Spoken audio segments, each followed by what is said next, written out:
Wawasan Kristen Alkitabiah mempercayai bahwa Allah bukanlah Allah yang meninggalkan dunia ciptaannya setelah mencipta. Allah tidak meninggalkan ciptaannya, namun terus menopang dan memelihara. Kita dapat melihat topangan dan pemeliharaan Allah lewat sejarah, yaitu peristiwa yang terjadi di masa lampau. Salah satu sejarah dalam bangsa kita adalah menciptakan Orde Baru tahun 1965 sampai 1975. Bayang-bayang peristiwa pembantaian 6 jenderal dan 1 perwira angkatan darat masih sangat menggoncangkan rakyat Indonesia. Rumitnya situasi saat itu membuat kebenaran tidak dapat terungkap sepenuhnya. 2 Oktober, Soeharto mengakui perintah dari Soekarno untuk mengambil sendiri komando tentara dengan syarat bahwa Soeharto lah yang memiliki kekuasaan penuh untuk memulihkan ketertiban dan keamanan. 3 Oktober, mayat para jenderal ditemukan di lubang buaya. Dan pada 5 Oktober, yang adalah Hari Angkatan Bersenjata, menjadi hari pemakaman umum besar-besaran bagi mereka. Tentara mulai dengan terang-terangan menyalahkan PKI yang melakukan usaha kudeta tersebut, yang kini dikenal dengan 30S atau Gerakan 30 September atau Gestapo atau Gerakan 1 Oktober. 8 Oktober, para pemuda anti-komunis membakar markas besar PKI di Jakarta. Dan akhir bulan Oktober, para mahasiswa anti-PKI membentuk KAMI atau Kesatuan Aksi Mahasiswa Indonesia dengan dukungan perlindungan tentara. Oktober 1965, pembunuhan massal pun dimulai. Kekerasan terhadap orang-orang yang terkait dengan PKI terjadi di seluruh daerah. Tapi yang paling buruk terjadi di Jawa dan Bali. Konflik antara PKI dan NU sudah terjadi sejak 1963, berubah menjadi pembunuhan massal secara menyeluruh yang dimulai dari minggu kedua bulan Oktober 1965. 1 November 1965, pembentukan Komkamtib atau Komando Operasi Pemulihan Keamanan dan Ketertiban untuk membereskan PKI hingga ke akar-akarnya. 9-11 November di Jakarta, Ormas Muhammadiyah mengumumkan bahwa pembasmian Gestapo atau PKI ini adalah perang sabilillah atau perang suci. Pada Desember 1965, lebih dari 10.000 aktivis dan pemimpin PKI telah diculik di Jakarta dan Jawa Barat. Dan di antara mereka ada seorang tokoh yang bernama Pramudia Ananta Nur. Soekarno tetap berusaha memegang panggung kekuasaan, yang pada bulan Januari 1966 dia menyerukan dalam pidatonya melalui radio agar semua rakyat mengikutinya. Sementara Subandrio menyerukan pembentukan barisan Soekarno. Di sisi lain, Soeharto mengimbangi seruan Subandrio dengan berpikir bahwa dia tetap setia kepada Soekarno dan meminta kepada setiap pendukung setia presiden untuk mendukung tentara. Soeharto mengirim satuan-satuan prajurit penyerang yang terpercaya ke Jawa Tengah untuk melakukan pembunuhan massal. Bersamaan dengan itu, pemuda anti-PKI dibantu oleh tentara. Pembunuhan massal yang berakhir pada bulan-bulan pertama 1966, korban kematiannya diperkirakan mencapai angka 6 juta. Tetapi ini bukanlah angka yang sesungguhnya. Februari 1966, Soekarno melakukan usaha terakhirnya untuk menyelamatkan demokrasi terpimpin. Pada 21 Februari, dia merombak kabinetnya dan memberhentikan Nasution sebagai Menteri Pertahanan, serta menghapus jabatan Kepala Staf Angkatan Bersenjata. Namun, hal ini justru memicu kekerasan di Jakarta, sehingga ia dipindahkan ke Bogor. Pada 11 Maret, terjadilah manuver halus antara Soekarno dan Soeharto. Soekarno mengadakan pertemuan kabinet di Jakarta. dan para mahasiswa demonstran telah memenuhi jalan dan terdapat pasukan asing atau pasukan penyerang yang telah mengepung istana. Maka dia segera naik helikopter dan berangkat ke Bogor ditemani oleh Subandrio dan Chairul Saleh. Pada malam itu, 3 jenderal yang adalah utusan Soeharto mendatangi presiden untuk membujuk Soekarno menandatangani sebuah dokumen yang memberi Soeharto kekuasaan penuh untuk memulihkan ketertiban, menjalankan pemerintahan, dan melindungi presiden atas nama revolusi. Dengan mengambil kata kiasan Semar, dan kemudian dokumen ini pun disebut dengan Super Semar, yaitu Surat Perintah 11 Maret. Soeharto memiliki kekuasaan penuh untuk memulihkan ketertiban, menjalankan pemerintahan, dan melindungi presiden. Setelah memperoleh itu, Soeharto dan para pengikutnya semakin menjadi-jadi. Orang-orang pro Soekarno pun juga ikut dilibas. Dengan Super Semar itu juga, Soeharto dan para pendukungnya menghancurkan sisa-sisa demokrasi terpimpin di hadapan Soekarno. Soekarno yang marah, tapi sudah tidak mampu berbuat apa-apa. Pada 12 Maret, PKI dan semua organisasinya dilarang. 18 Maret, Subandrio, Chairul Saleh, Imam Syafi'i, dan 11 menteri kabinet lainnya ditahan. Salah satu anggota kabinet yang menjadi sasaran tentara adalah Surahman. Namun, ia lolos tetapi akhirnya terbunuh di Blitar Selatan pada tahun 1968. 27 Maret, pelantikan kabinet baru yang dipimpin oleh 3 serangkai, yaitu Soeharto, Sultan Hamengkubuwono IX, dan Adam Malik. Selain Soeharto, muncullah berbagai kalangan sipil yang paling terkemuka mendukung Orde Baru. April 1966, Indonesia bergabung lagi dengan Perserikatan Bangsa-Bangsa atau PBB untuk mendapatkan bantuan ekonomi negara-negara barat. Pada bulan Mei, Adam Malik mengumumkan bahwa Indonesia kembali bekerja sama dengan International Monetary Fund atau IMF. Kebijakan luar negeri ini lebih dekat dengan negara barat dan sentimen anti-Soekarno semakin meningkat. Pada Juni sampai Juli 1966, Soeharto mengundang MPRS yang tersusun untuk mengadakan sidang, dan MPRS meratifikasi Super Semar, melarang PKI, mengharamkan Marxisme sebagai doktrin ideologi politik dan pemilu nantinya akan diadakan pada 1968.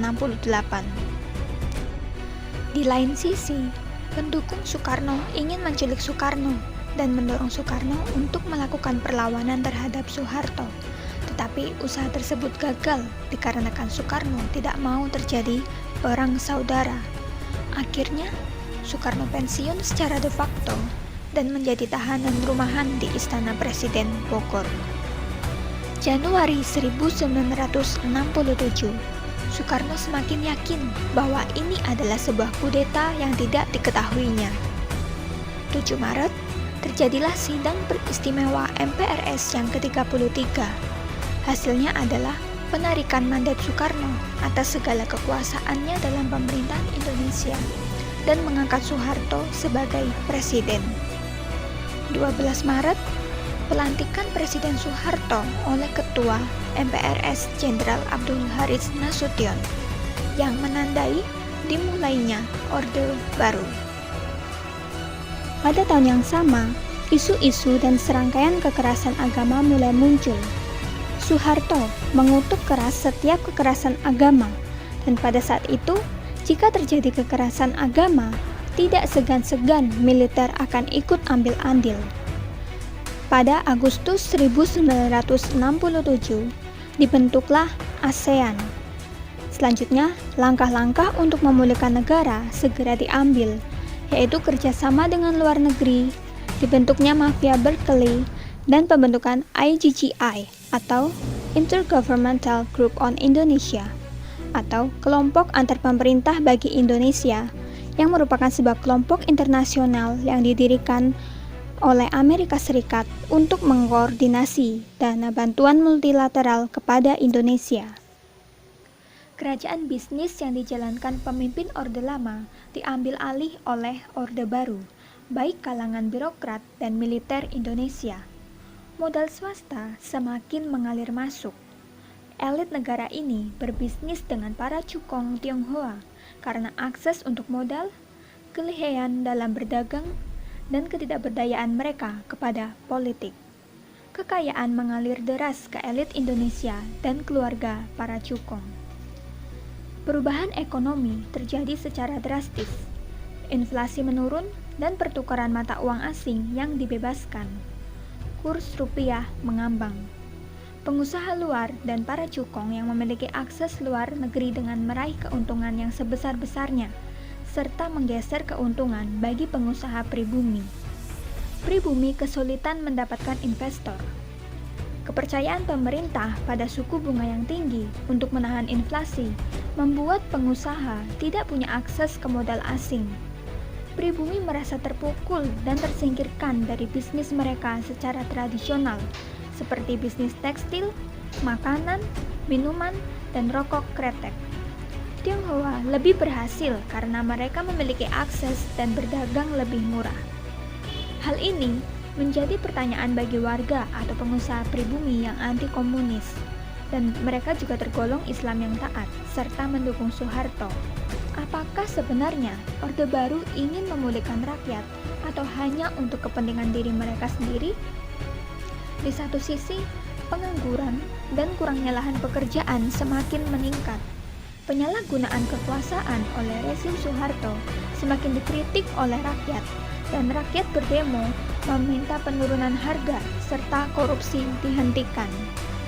Pada tahun 1968, 17 dari 25 provinsi diambil alih dan dipimpin oleh militer.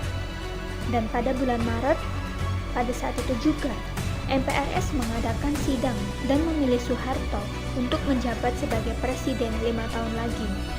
Di tahun ini juga, struktur ekonomi semakin dimantapkan. Inflasi terjadi kurang dari 85%. Walaupun para teknokrat ekonom berpengaruh besar dan Indonesia masih butuh modal dari negara non-komunis, keputusan strategis perekonomian tetap berada di tangan militer lingkaran dalam. Di tahun ini juga tidak ada lagi ancaman dari PKI.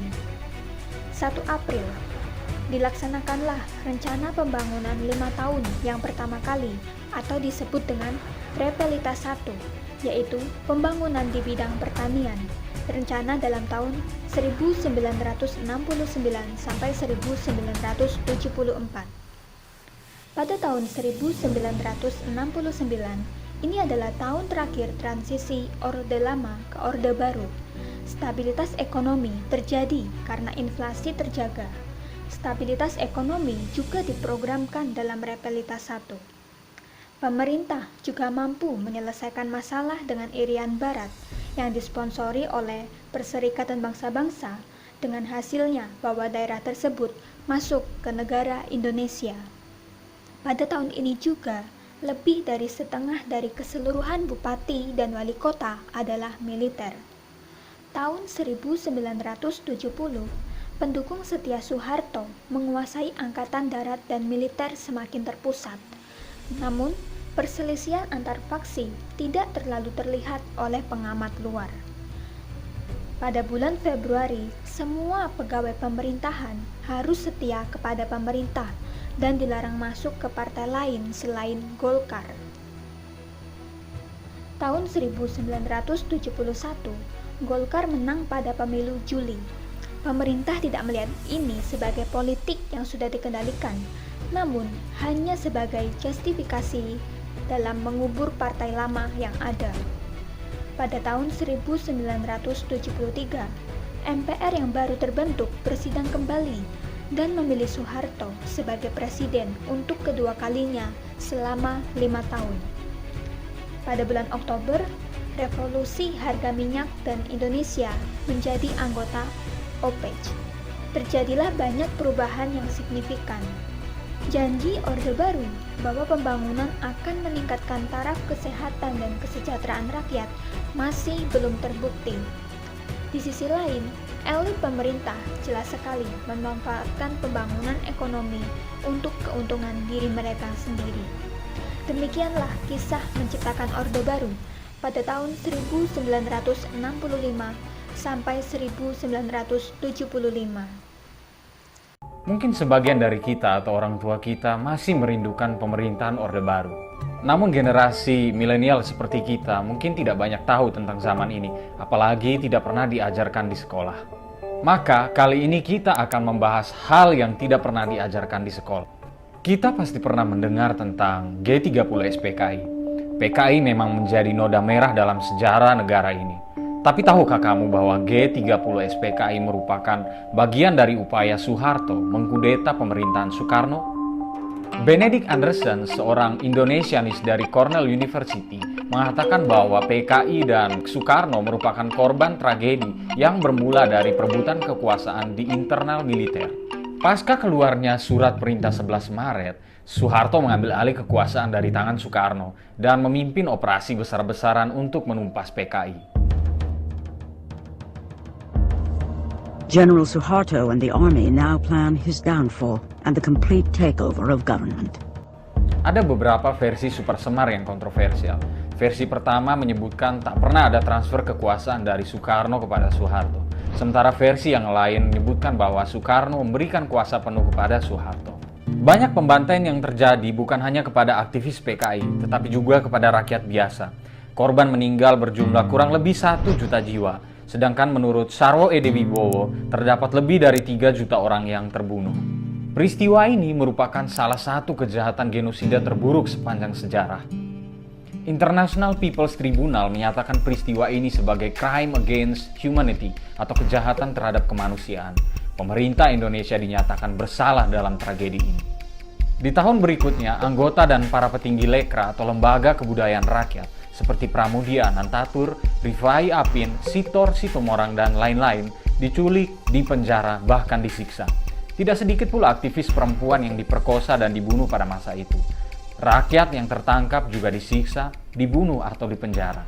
Peristiwa yang dinamakan G30S. Saya ditangkap tahun 1965, tanggal 10 Oktober. Berbagai propaganda ini berhasil membuat PKI dan Lekra lengket dengan cap keji, jahat, tak bermoral dan tak manusiawi.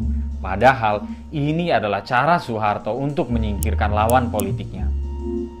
Pada 27 Maret 1968, Soeharto resmi menjadi Presiden RI kedua tanpa melalui proses pemilihan umum. Soeharto menempatkan jajaran militer dan orang-orang kepercayaannya pada posisi penting seperti bupati dan wali kota. Dari sini praktik KKN menjadi tren. Kekerasan selalu menjadi cara pemerintahan Orde Baru untuk menyelesaikan persoalan sosial dan keamanan di masyarakat. Mungkin kalian pernah dengar istilah Petrus atau penembak misterius. Lalu masihkah kalian berpikir bahwa Orde Baru itu aman? Aman dari siapa? Pasti kamu tahu film yang satu ini karena tiap tahun diputar di sekolah. Film yang berisi omong kosong ini dibuat supaya kita berpikir PKI dan ideologi kiri bisa menghancurkan stabilitas negara dan mengancam akhlak serta moral. Padahal yang mengancam itu adalah rezim Orde Baru sendiri. Orde Baru memang runtuh, namun bukan berarti tradisi pemikirannya juga ikut runtuh. Tidak hanya orang tua atau kakek nenek kita, bahkan institusi pendidikan dan birokrasi masih mengidealkan pemerintahan Orde Baru. Sedikit-sedikit penak zamanku toh. Kita sering mendengar orang mengatakan enak zaman Pak Harto. Aman, gampang cari makan, dan gampang cari kerja. Berbagai kejahatan kemanusiaan terburuk dalam sejarah Indonesia dan tradisi pemikiran yang membuat negara kita susah maju terjadi karena pemerintahan Orde Baru. Yakin kamu masih merindukannya? Berikan pendapatmu. Pada akhirnya, sejarah menciptakan Orde Baru ini, tragedi ini tidak lepas dari bangsa kita. Mungkin kita sering bertanya, di manakah Allah sehingga Ia membiarkan ini semua terjadi bangsa kita yang tercinta ini? Satu prinsip yang harus dipegang, Bahwa terjadinya tragedi dan penderitaan bukan mengartikan Allah tidak ada. Ia mengizinkan hal itu terjadi di bawah kedaulatannya.